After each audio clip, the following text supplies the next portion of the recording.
Hello everyone and welcome to SwitchUp. In today's video we're going to have a look at survival horror game White Day, a Labyrinth Named School, which is about to release on the Nintendo Switch this week and has quite an interesting history behind it. The publishing team asked if we would give the game a go, so thank you very much to them for sponsoring this video, and being a big horror fan, I was more than happy to play through it and let you know what it's all about. So what exactly is White Day, a Labyrinth Named School? Well, let's find out. Maybe the rumor's true. So the history behind White Day goes back to 2001 when the game first released on Windows.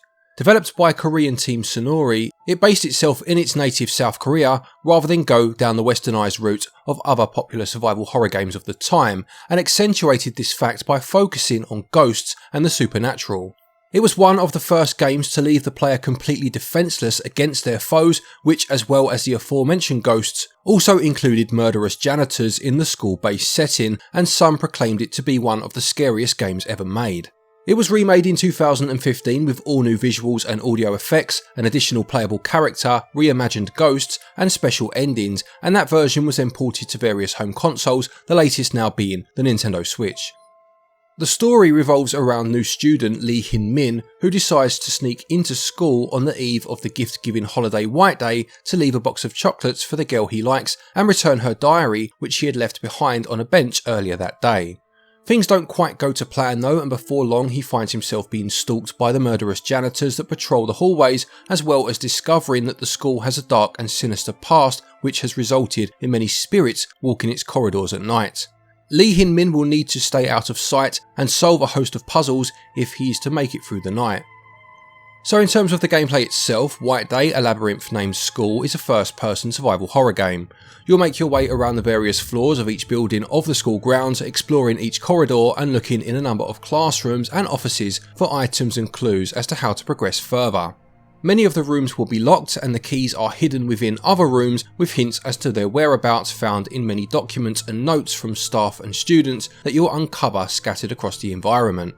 I must say that I really liked the fact that there were no stated objectives or waypoints on your map to signpost your next activity. It meant you needed to study these notes carefully, and what may mean nothing to you on first glance will plant a seed in your mind, and on a new event happening will cause a lightbulb moment, seeing you dive into your inventory to reread a note that now suddenly takes on a whole new significance.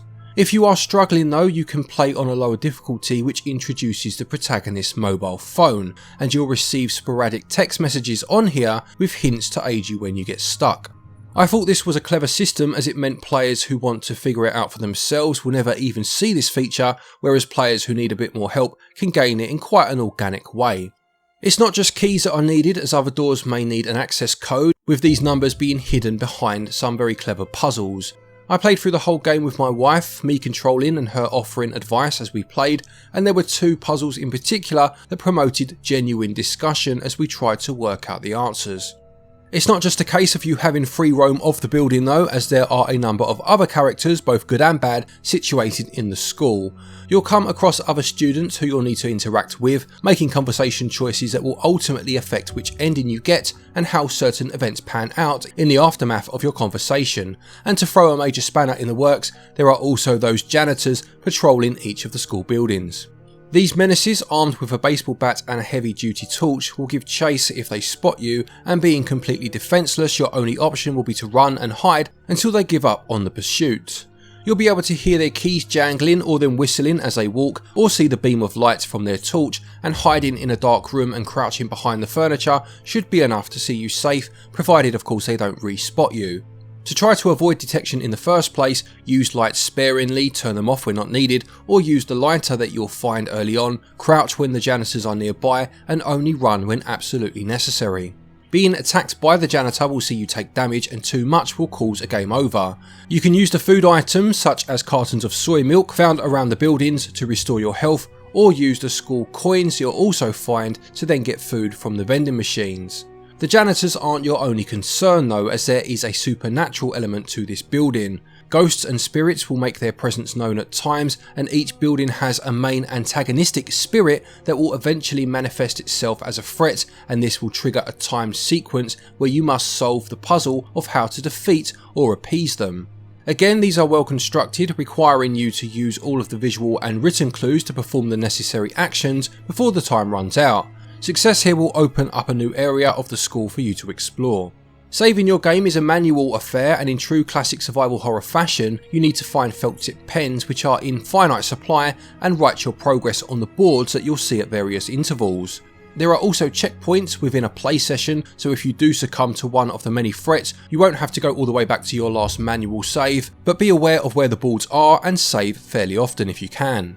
I really did like the lack of signposted objectives, something that has become commonplace in a lot of games these days. I never felt lost, but had to take the time to explore, all the while being very aware of the threat of the janitors, and had to make good use of my map, notes and documents. They felt like genuine resources that I couldn't do without, and I also found the Switch a great fit for the game in that I would take photos of some of the clues I found using the Switch's screenshot feature and would then pull them up when attempting to solve the puzzles themselves. Some of the documents you will find will be ghost stories. These stories help to build the lore of some of the goings on around the building over the years, and encountering the ghost within the school and then finding their respective ghost story will unlock that ghost in your ghost collection. Finding collectibles throughout the game and finding all of the game's many endings will unlock the last few additional costumes for the characters in the game. The reason I say the last few is because this edition of the game includes over 30 of the costumes released as DLC over the years, and you can switch between these as you see fit. There are seasonal themed ones, swimwear, a couple of nods to other horror icons, and my personal favourites, which are the retro uniforms that swap the character models to the ones used in the original 2001 version of the game. Now, a huge part of a successful survival horror game is building a tense atmosphere, and White Day: A Labyrinth Named School has a number of tricks up its sleeve in order to achieve this. Of course, its setting is a fairly day-to-day one, so in order to build a sense of dread, a lot of emphasis is placed on sound to turn an ordinary setting into one with a more sinister tone. This is achieved through the use of ambient sounds, wind howling and windows rattling, those jangling janitor keys of doom that I mentioned, but also a very unsettling use of quite haunting singing, stringed instruments and a static sound that just gets under your skin. It reminded me quite a lot of Amnesia, another first-person horror game, which first released in a similar era to White Day's original incarnation.